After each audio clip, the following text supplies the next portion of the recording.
Honduras, officially the Republic of Honduras, is a republic in Central America. It has at times been referred to as Spanish Honduras to differentiate it from British Honduras, which became modern-day Belize. Honduras is bordered to the west by Guatemala, to the southwest by El Salvador, to the southeast by Nicaragua, to the south by the Pacific Ocean at the Gulf of Fonseca, and to the north by the Gulf of Honduras, a large inlet of the Caribbean Sea. Honduras was home to several important Mesoamerican cultures, most notably the Maya, before the Spanish invaded in the 16th century. The Spanish introduced Roman Catholicism and a now predominant Spanish language, along with numerous customs that have blended with the indigenous culture. Honduras became independent in 1821 and has since been a republic, although it has consistently endured much social strife and political instability, and remains one of the poorest countries in the Western Hemisphere.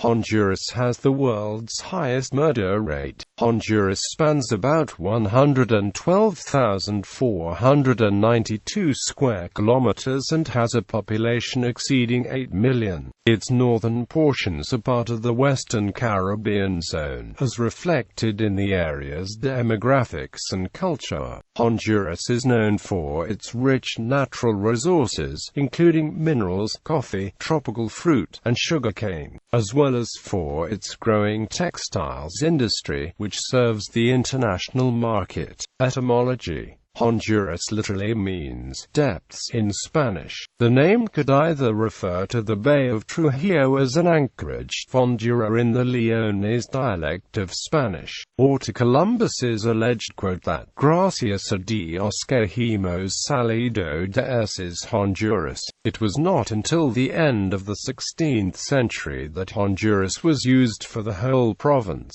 Prior to 1580, Honduras only referred to the eastern part of the province, Antigras referred to the western part. Another early name is Guaymuras, revived as the name for the political dialogue in 2009 that took place in Honduras as opposed to Costa Rica. History: Pre-colonial period. In pre-Columbian times, modern Honduras was part of the Mesoamerican cultural area. In the west, the Maya civilization flourished for hundreds of years.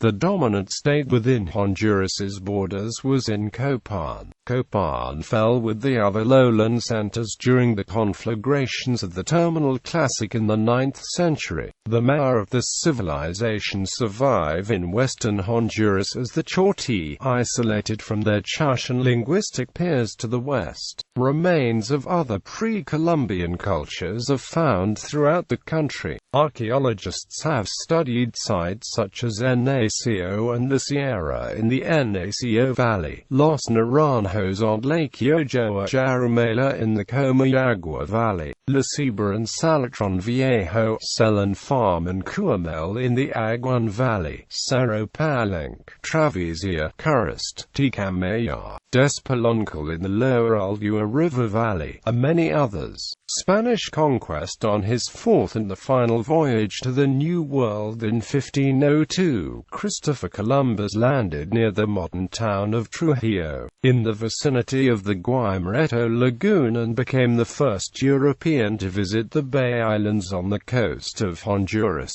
On the 30th of July 1502, Columbus sent his brother Bartholomew to explore the islands, and Bartholomew encountered a Mayan trading vessel from Yucatan, carrying well-dressed Maya and a rich cargo. Bartholomew's men stole whatever cargo they wanted and kidnapped the ship's elderly captain to serve as an interpreter in what was the first recorded encounter between the Spanish and the Maya. In March 1524, Gil González de Villa became the first Spaniard to enter Honduras as a conquistador, followed by Hernán Cortés, bringing forces down from Mexico. Much of the conquest was done in the following 2 decades, first by groups loyal to Cristobal de Olid, and then by those loyal of Francisco Montejo, but most particularly by those following Alvarado. In addition to Spanish resources, the conquerors relied heavily on armed forces from Mexico, Tlaxcalans and Mexica, armies of thousands who lived on in the region as garrisons.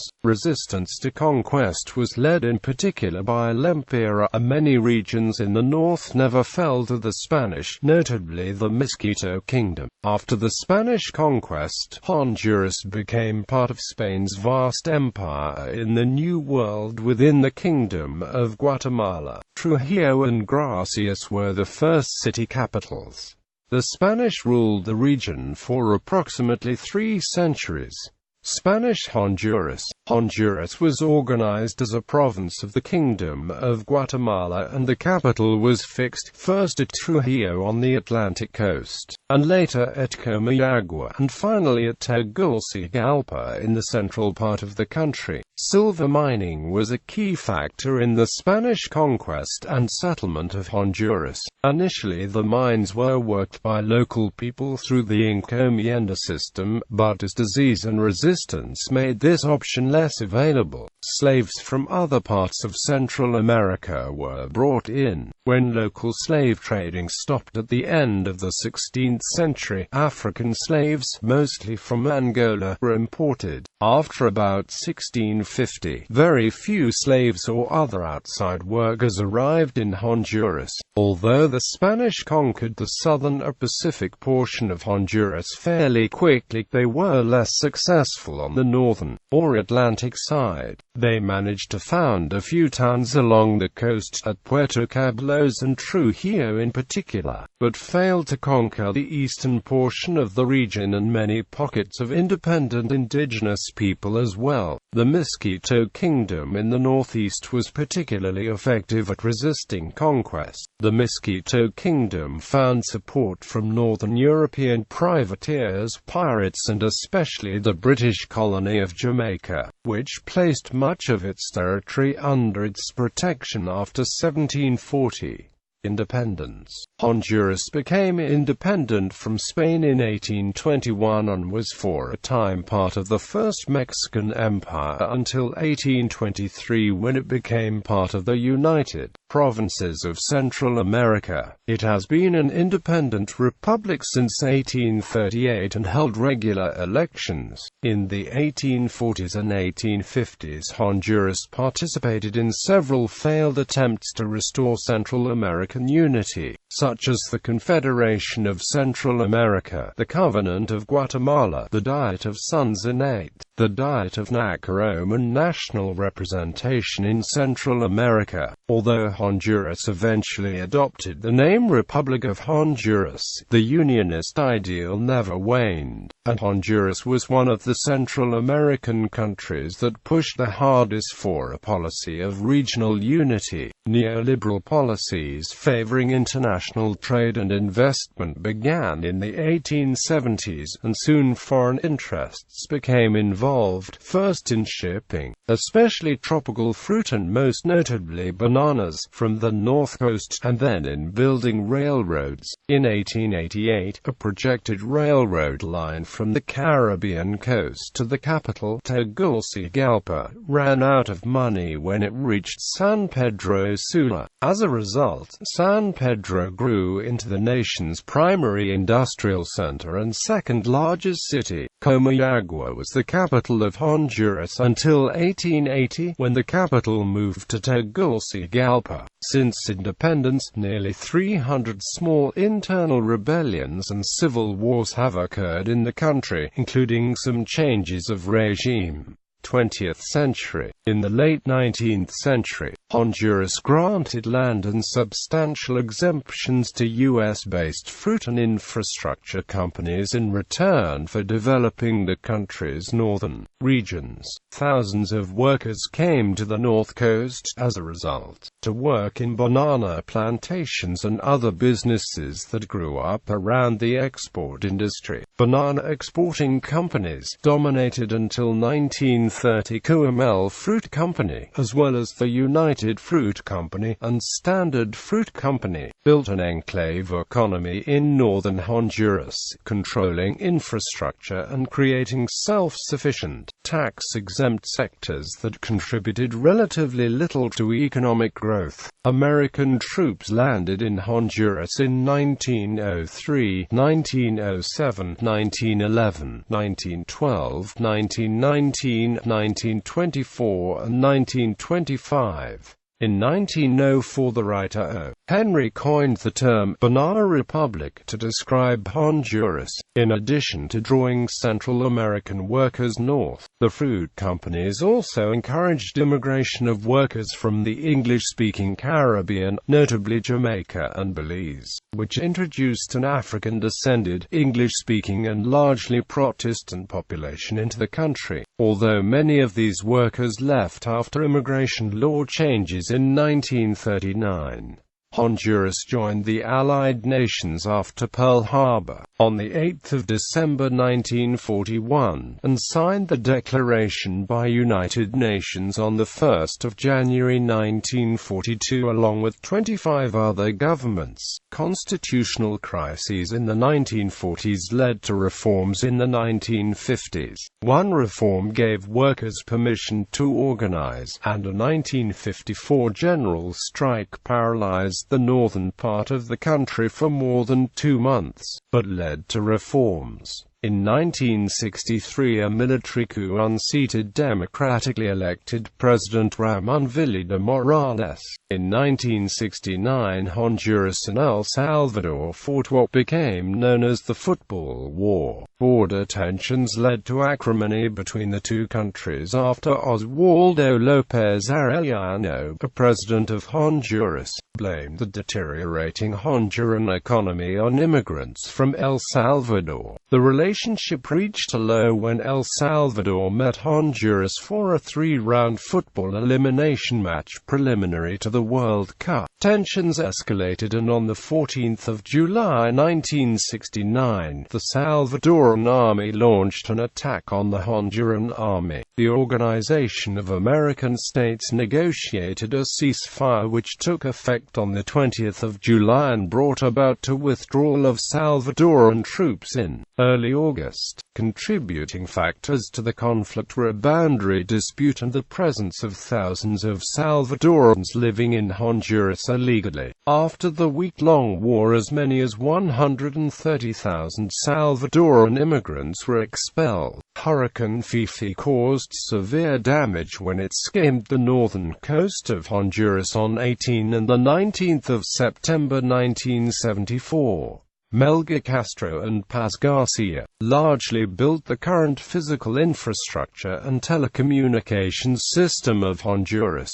In 1979, the country returned to civilian rule. A constituent assembly was popularly elected in April 1980 to write a new constitution, and general elections were held in November 1981. The constitution was approved in 1982 and the government of Roberto Suazo won the election, with a promise to carry out an ambitious program of economic and social development to tackle the recession Honduras was in. He launched ambitious social and economic development projects sponsored by American development aid. Honduras became host to the largest Peace Corps mission in the world, and non-governmental and international voluntary agencies proliferated. The Peace Corps withdrew its volunteers in 2012, citing safety concerns. During the early 1980s, the United States established a continuing military presence in Honduras to support El Salvador, the Contra guerrillas fighting the Nicaraguan government, and also develop an airstrip and modern port in Honduras,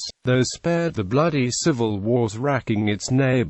The Honduran army quietly waged campaigns against Marxist-Leninist militias such as the Cinco Negros Popular Liberation Movement, notorious for kidnappings and bombings, and against many non-militants as well. The operation included a CIA-backed campaign of extrajudicial killings by government-backed units, most notably Battalion 316. In 1998, Hurricane Mitch caused massive and widespread destruction. Honduran President Carlos Roberto Flores said that 50 years of progress in the country had been reversed. Mitch destroyed about 70% of the crops and an estimated 70 to 80% of the transportation infrastructure, including nearly all bridges and secondary roads.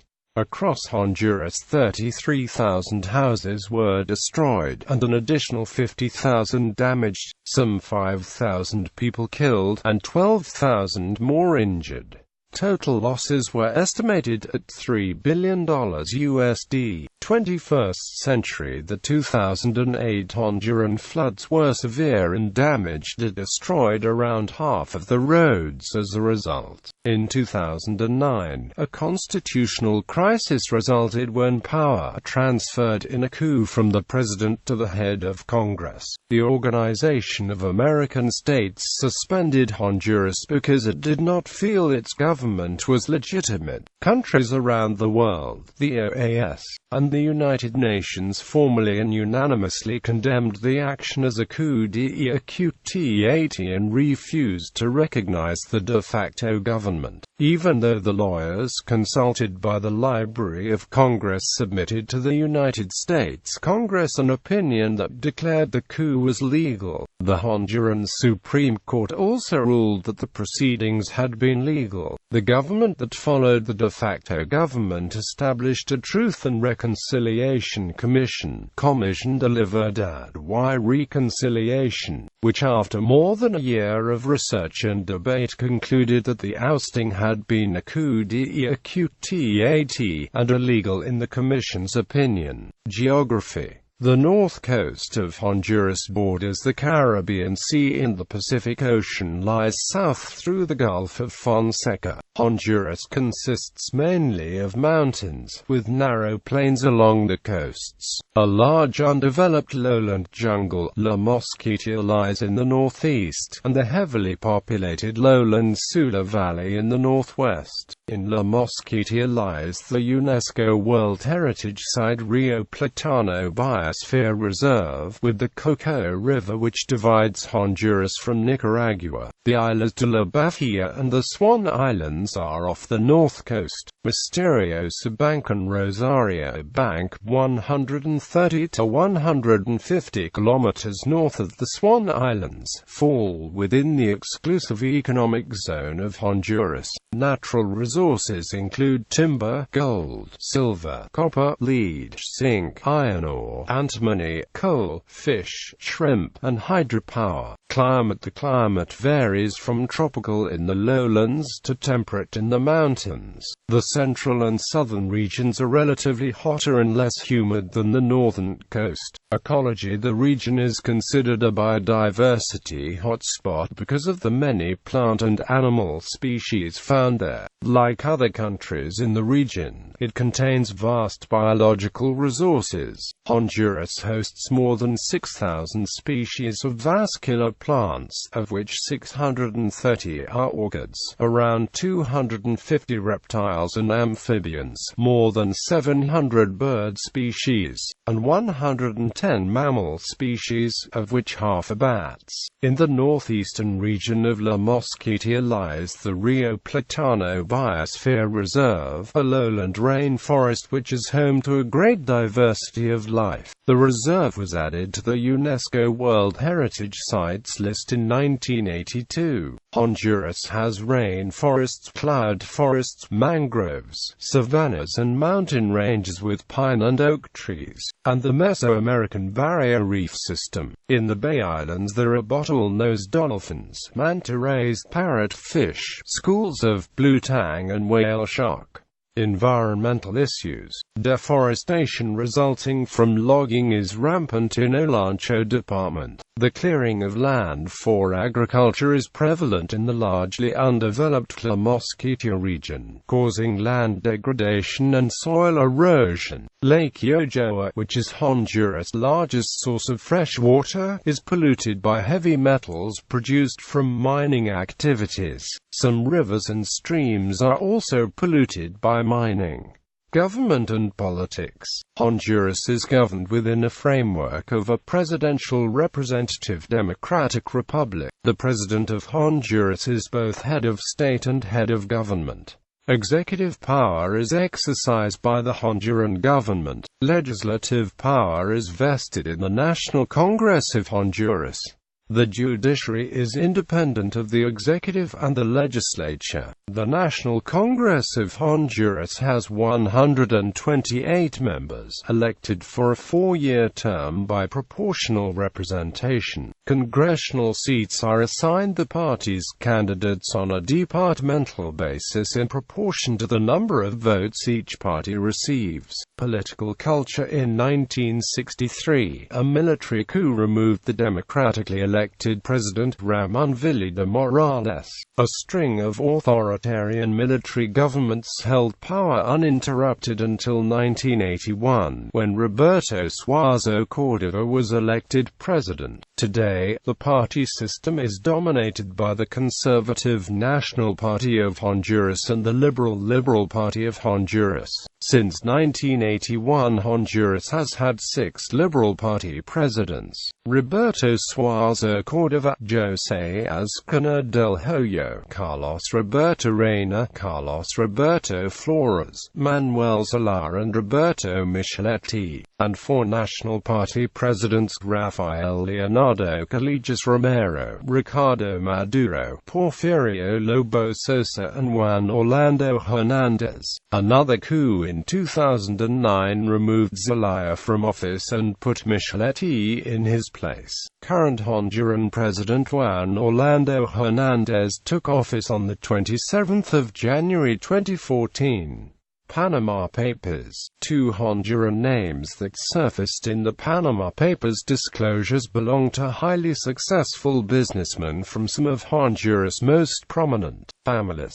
Jaime Rosenthal and Gilberto Goldstein are among the elite of Honduras, both successful businessmen and politicians. Rosenthal was a vice president in the 1980s administration of José Azcona del Hoyo. His son Cecute Sar Rosenthal was, according to the Panama Papers, the sole stockholder of Renton Management S.A., a Panamanian entity created to purchase airplanes. Foreign relations. Honduras and Nicaragua had tense relations throughout 2000 and early 2001 due to a boundary dispute off the Atlantic coast. Nicaragua imposed a 35% tariff against Honduran goods due to the dispute. In June 2009, a coup d'état ousted President Manuel Zelaya. He was taken in a military aircraft to neighboring Costa Rica. The General Assembly of the United Nations voted to denounce the coup and called for the restoration of Zelaya. Several Latin American nations, including Mexico, temporarily severed diplomatic relations with Honduras. In July 2010, full diplomatic relations were once again re-established with Mexico. The United States sent out mixed messages after the coup. Obama called the ouster a coup and expressed support for Zelaya's return to power. U.S. Secretary of State Hillary Clinton, advised by John Negroponte, the former Reagan era to Honduras implicated in the Iran-Contra affair, refrained from expressing support. She has since explained that the U.S. would have had to cut aid if it called Zelaya's ouster a military coup, although the U.S. has a record of ignoring these events when it chooses. Zelaya had expressed an interest in Hugo Chávez's Bolivarian Alliance for People's Vow America, and had actually joined in 2008. After the 2009 coup, Honduras withdrew its membership. This interest in regional agreements may have increased the alarm of establishment politicians, when Zelaya began calling for a fourth ballot box to determine whether Hondurans wished to convoke a special constitutional congress. This sounded a lot to some like the constitutional amendments that had extended the terms of both Hugo Chavez and Evo Morales. Chavez has served as a role model for like-minded leaders intent on cementing the power. These presidents are barely in office when they typically convene a constitutional convention to guarantee the re-election, said a 2009 Spiegel International analysis, which noted that one reason to join ALBA was discounted Venezuelan oil. In addition to Chavez and Morales, Carlos Menem of Argentina, Fernando Henrique Cardoso of Brazil and Colombian President Álvaro Uribe had all taken this step, and Washington and the EU were both accusing the Sandinista government in Nicaragua of tampering with election results. Politicians of all stripes expressed opposition to Zelaya's referendum proposal, and the Attorney General accused him of violating the Constitution. The Honduran Supreme Court agreed, saying that the Constitution had put the Supreme Electoral Tribunal in charge of elections and referenda, not the National Statistics Institute, which Zelaya had proposed to have run the count. Whether or not Zelaya's removal from power had constitutional elements, the Honduran constitution explicitly protects all Hondurans from forced expulsion for Honduras. The United States maintains a small military presence at one Honduran base. The two countries conduct joint peacekeeping, counter-narcotics, humanitarian, disaster relief, humanitarian, medical and civic action exercises. U.S. troops conduct and provide logistics support for a variety of bilateral and multilateral exercises. The United States is Honduras' chief trading partner. Military Honduras has a modest military with Western equipment. Administrative divisions Honduras is divided into 18 departments. The capital city is Tegucigalpa in the Central District within the Department of Francisco Morazan. Atlantida, Coluteca, Colon, Comayagua, Copan, Corte, El Paraíso, Francisco Morazan, Gracias a Dios, Intabuca, Islas de la Bahia, La Paz, Lempira, Acotepec, Olancho, Santa Barbara, Vail, Euro. A new administrative division called ZEDE was created in 2013.